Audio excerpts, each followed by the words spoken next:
I'm back from my 40-day long European trip that didn't feel long at all. It was one of the best things that I've ever done in my life. But along the way, I made some serious mistakes that didn't just cost me my time and money, but almost made me end up as a criminal. I made a list of 5 things that you should know, and trust me, you can't miss this. This is not your basic carry comfortable shoes when you're traveling to Europe list. This is more important than that.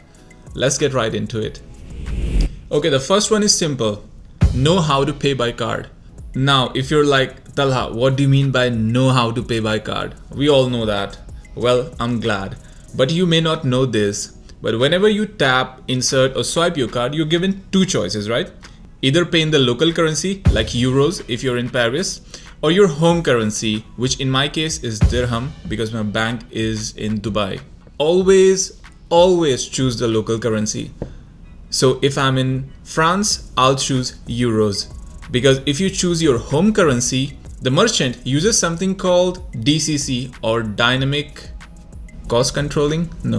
dynamic currency conversion, which usually gives you a worse exchange rate. And when you choose the local currency, then your bank is doing the conversion and they will almost always give you a better rate than the merchant.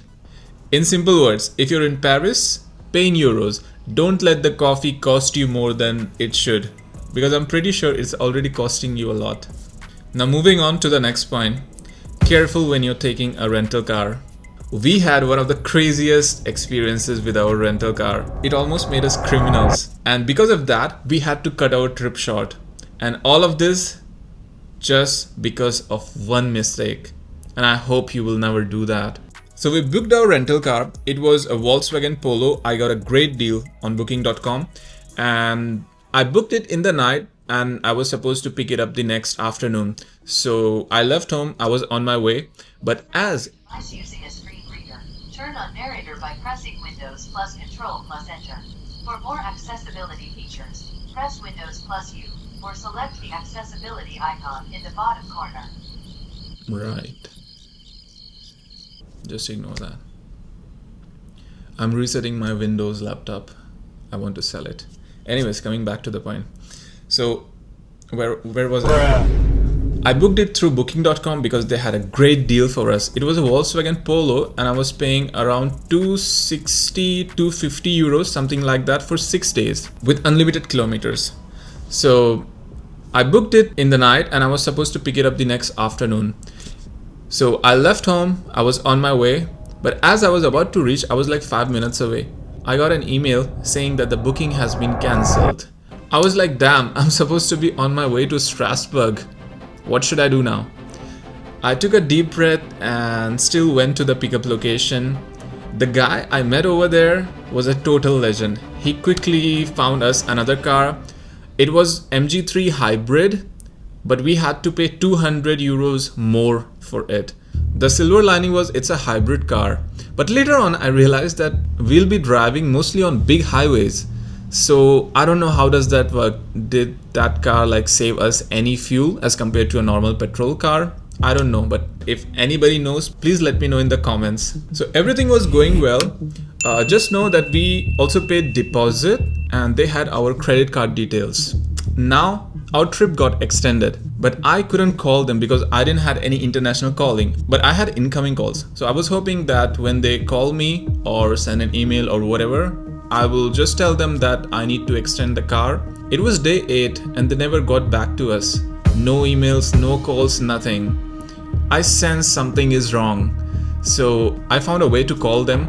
It was 8 p.m. so I could not call directly where I took the car from. So I had to call the customer care. And after waiting for about 17 minutes on the line, I got connected. So I told her that I have this car and I would like to extend for a few more days. But what she said completely blew my mind. She said, no, you can't extend the car. It's marked as stolen because we didn't hear anything from you. So you will have to return the car as soon as possible. What's happening? I was like, holy crap. What do you mean by the car is stolen? You guys literally have all of our details and I'm the one calling you to tell you that I want to extend the car. She said, no, you cannot extend the car and you need to return the car ASAP. Guys, we were in Prague, like multiple international borders away. We have to drive all the way from Czech Republic to Germany, and then we will reach France. So there were many international borders and I was freaking out. What am I supposed to do now? We already had booked a hotel for the night in Prague, and I was making a video for my YouTube channel. We had to leave everything and run all the way back to Paris. It was around 8 p.m. and it was a 10-11 hour drive. We drove all night and thankfully nobody stopped us at any of the borders. We reached in Paris at around 7 a.m. but the drop-off location was closed for another couple of hours. So we took a small nap and went to drop off the car. There we spoke to the guy, like what was the issue and all that. He was not the regular guy that is on the counter, he was someone else. And he said that sorry for the experience, and yeah, that's it. This is your bill and just clear it and we are good. We didn't have to pay any extra charges or fines or whatsoever. So it was kind of anticlimactic, but I'm glad it ended the way it did. It was partly my fault because I assume that the things work the same way as they do in Dubai, because here you'll get a call from the rental company before it expires, and your card will automatically be charged after 24 hours if you didn't schedule any pickup or return. It's very straightforward. But anyways, I learned 3 things out of this. The first thing is, even if you have paid and your booking is confirmed, it can still be cancelled. The second thing is, they're not gonna call you. You have to call them if there is something or anything. The third and the most important thing is, rentals in Europe don't work the same way as they do here in Dubai. I really hope that this experience will help you in some way or form. Anyways, moving on to the next point, cash. Now, I know some people are totally paranoid about carrying cash with them all the time. But in my 40 days, I hardly came across a couple of places where they didn't accept any card. But what is more important than that is to always have coins with you, because you have to pay to use the toilets. Yes, even the urinals, especially if you're doing a road trip. All the petrol stations have restrooms, but most of them only accept cash. There's no card payment. So you will need €1, €2 coin to insert, and then you can enter the restroom. I made this mistake a couple of times. Depending upon the urgency of the matter, it can be a really big problem. Always have some coins with you. Now moving on to the next point, basic local phrases. Now I know you will find this in almost every guide. Sorry about that. But that just proves that it is really important. Europeans love it when you put in some efforts towards their culture. And I think this is a low effort and high reward situation. Just by knowing how to say hello, good morning, good afternoon, thank you, please, can greatly improve your time in Europe. Also in France, whenever you enter a shop, you should always greet. Always say bonjour or bonsoir if it's evening. It's the culture there.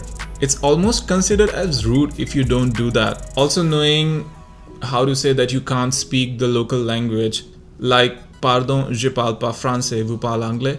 That means sorry, I cannot speak French. Can you speak English? So whichever country you're visiting, always know the basic phrases and some local manners or traditions. It will hardly take 15-20 minutes, but in return, you will get smiles and even attention. So I think it's more than worth it. Moving on to the 5th point, use your phone for more than photos. Now this is a lifesaver, and honestly, I don't know how to live without it anymore. I use Google Gemini Live, but I know that similar features are available in other AIs as well, like ChatGPT. Also, it works on both Androids and iPhones, so that's not an issue. So, what's the feature? Once you open Google Gemini Live, you can point your camera at any building and ask anything that you want to know about that particular building, and it will give you all the details. So many times I was clueless. I didn't know what is this building, what is this church. Oh my god. But this feature, it came in super handy, and now it has become like a daily part of my life. I use this all the time. Other two things that I would recommend is to always have an offline translation and offline maps, even if you have the internet.